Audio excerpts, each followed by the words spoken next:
नमस्कार मैं अंजलि। उत्तर प्रदेश की बड़ी खबरों में आपका स्वागत है। आज है 10 फरवरी, दिन मंगलवार। खबरों की ओर बढ़ने से पहले एक महत्वपूर्ण बात, अगर आप भी सरकारी नौकरी की तैयारी कर रहे हैं तो हमारे बुलेटिन के अंत में हम रोज करंट अफेयर से कुछ सवाल लेकर आते हैं, जिसका अगर आपने सही जवाब दिया तो आपका नाम हमारे बुलेटिन के अंत में दिखाया जाएगा। चलिए अब नजर डालते हैं आज की सुर्खियों पर। एनसीआर में इंडस्ट्रियल प्रदूषण पर 530 यूनिट को मिला नोटिस। चाइनीज मांझा बना बिजली कटौती की वजह।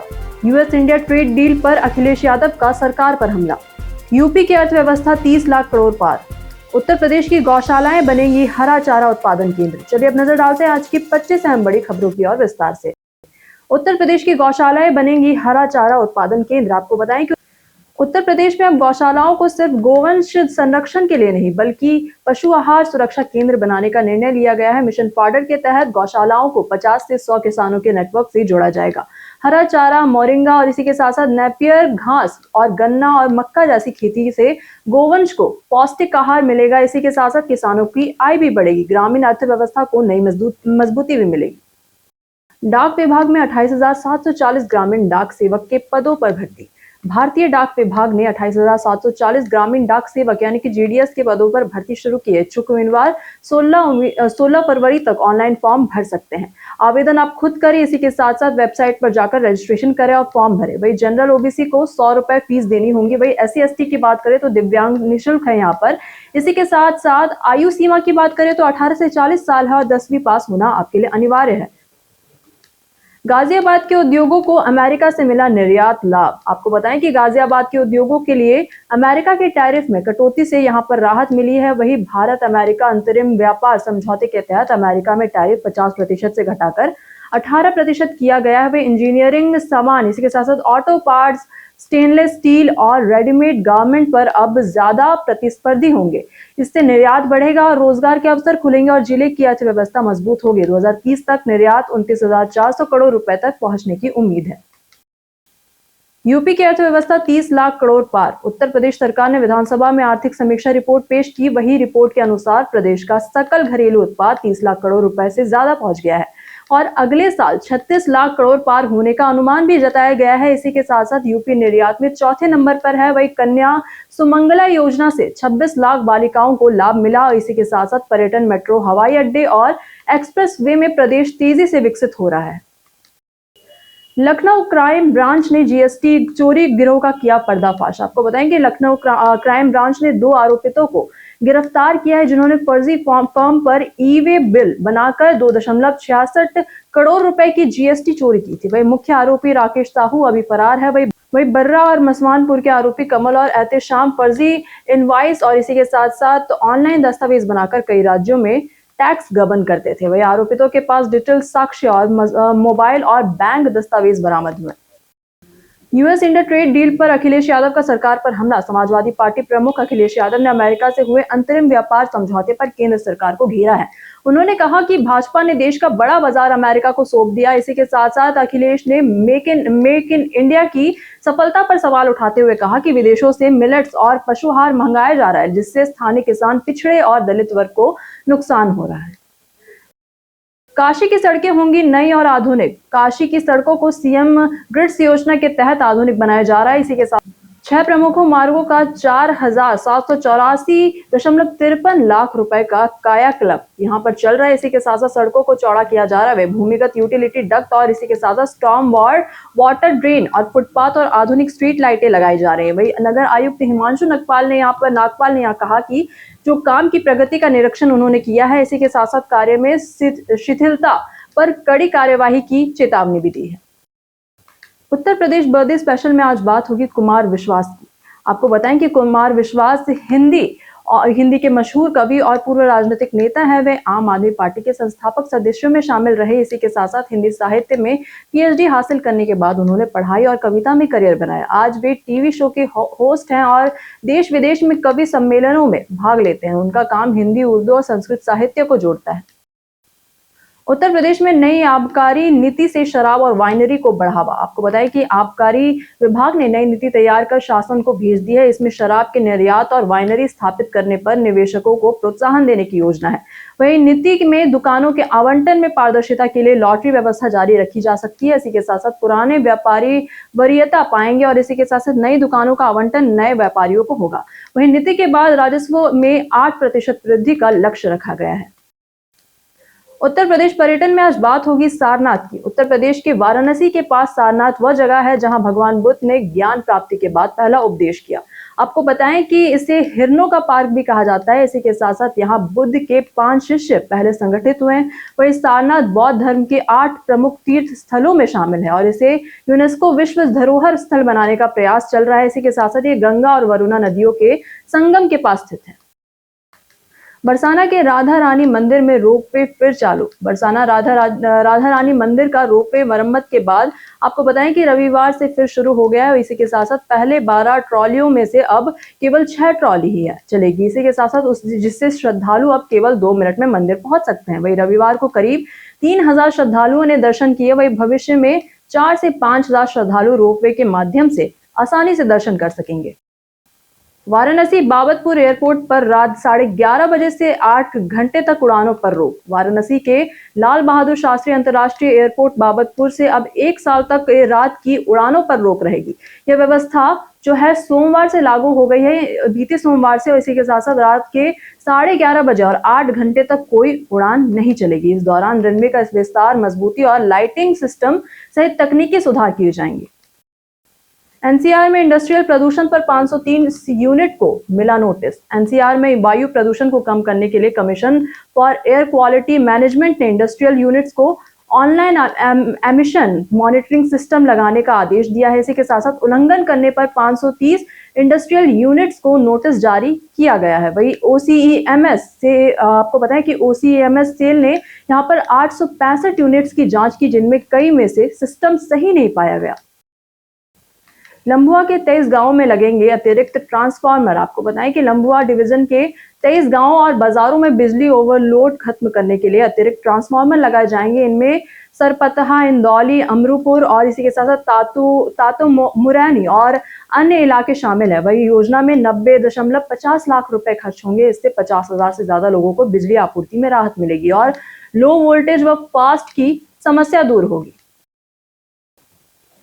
जेवर एयरपोर्ट ने बदली किसानों की जीवन शैली। आपको बताएं कि जेवर क्षेत्र में एयरपोर्ट प्रोजेक्ट के बाद विकास की रफ्तार बढ़ गई है। किसानों को जमीन के मुआवजे से शिक्षा, रोजगार और व्यवसाय में बड़ा फायदा हुआ है। यमुना एक्सप्रेस वे और औद्योगिक विकास से लोग खेती, बिजनेस और प्रॉपर्टी में निवेश कर रहे हैं। वही लगभग 3000 परिवारों ने मुआवजा लेकर बच्चों को अच्छे स्कूल भेजा और क्षेत्र का आर्थिक परिदृश्य पूरी तरीके से बदल गया है। डीबीबीएनएल दे रहा है 15% छूट और 100% ब्याज माफी। आपको बताएं कि दक्षिणांचल विद्युत वितरण निगम ने यहाँ पर कई हजार यहाँ पर बकायेदार उपभोक्ता अब तक बिजली बिल राहत योजना का लाभ नहीं ले पाए हैं, जिसकी वजह से योजना का आखिरी चरण 28 फरवरी तक चलेगा। इसमें मूल बकाया पर 15% की छूट और 100% ब्याज माफ किया जाएगा। इसी के साथ साथ अधिकारी और कर्मचारी बकायेदारों के घर जाकर उन्हें योजना का लाभ लेने के लिए प्रेरित करेंगे। पहले 2 चरणों में 60,000 उपभोक्ताओं ने लाभ लिया है। सेशल्स के राष्ट्रपति दौरे पर ताजमहल आज सुबह बंद। आपको बताएं कि आज सेशल्स के राष्ट्रपति डॉक्टर पैट्रिक हार्मनी पत्नी के साथ ताजमहल देखने आएंगे। इस कारण से आज सुबह 9 से 11:30 बजे तक ताजमहल पर्यटकों के लिए बंद रहेगा। वही टिकट विंडो सुबह 7 बजे बंद कर दी जाएगी। इसी के साथ साथ राष्ट्रपति सुबह 10 से 11 बजे तक यहाँ पर ताजमहल का भ्रमण करेंगे। सुरक्षा कारणों से सभी पर्यटकों को सुबह 9 बजे तक बाहर निकाल दिया जाएगा। चाइनीज मांझा बना। बिजली कटौती की वजह चाइनीज मांझा बख्शीपुर और सूरजकुंड इलाके में बिजली आपूर्ति बाधित कर रहा है।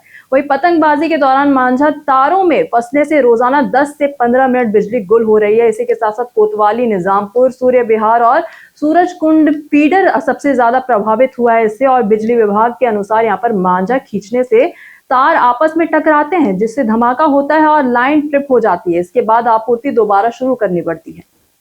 यूपी में मतदाता सूची सुनवाई स्थलों पर हेल्प डेस्क अनिवार्य। आपको बताएं कि उत्तर प्रदेश में मतदाता सूची के विशेष गहन पुनरीक्षण के तहत जारी नोटिसों की सुनवाई के लिए हर केंद्र पर हेल्प डेस्क लगाना जरूरी किया गया है।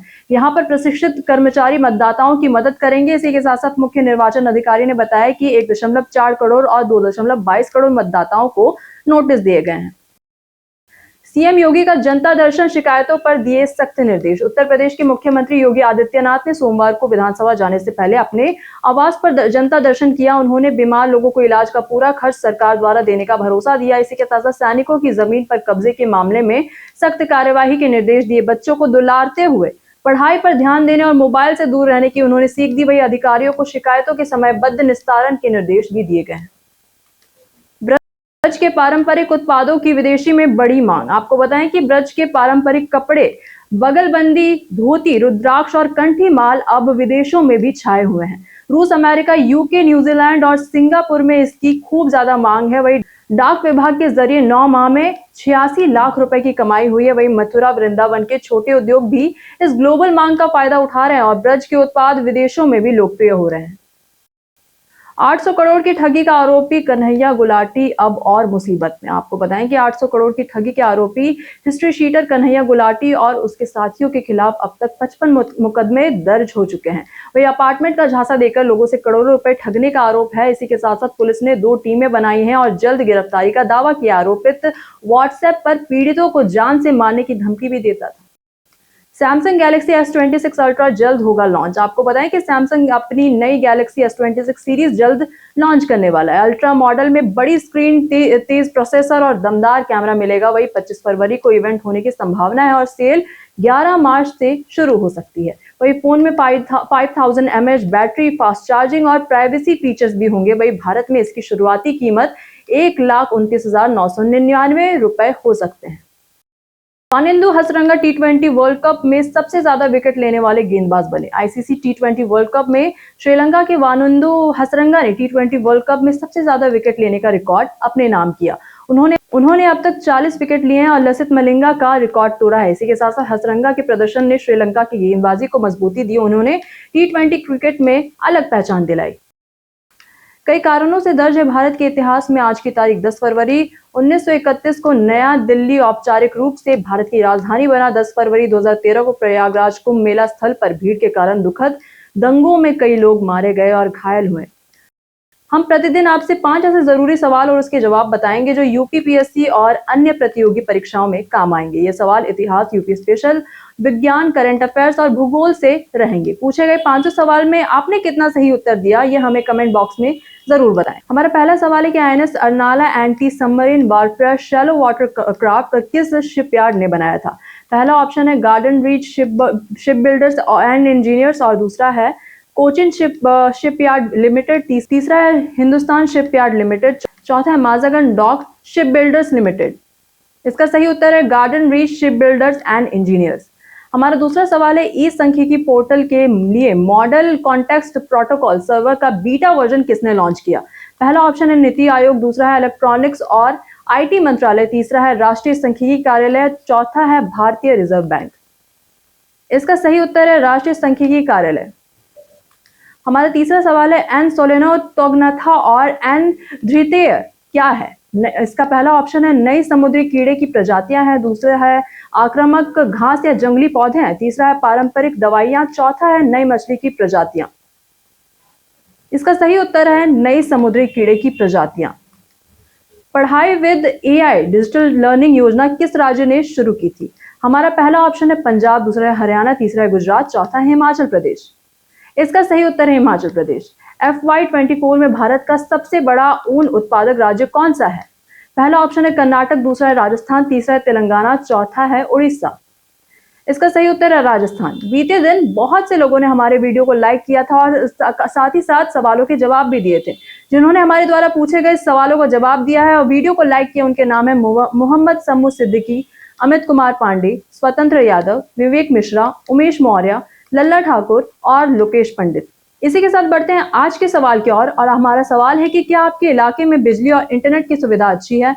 आप अपना जवाब हमें हमारे कमेंट सेक्शन में लिखकर जरूर बताएं। आज के लिए बस इतना ही। उत्तर प्रदेश की तमाम खबरों के साथ बने रहने के लिए देखते रहें डेली यूपी। और साथ ही अगर आप यूट्यूब चैनल पर देख रहे हैं तो चैनल को सब्सक्राइब करें और अगर आप फेसबुक पेज पर देख रहे हैं तो लाइक और फॉलो बिल्कुल करें। धन्यवाद।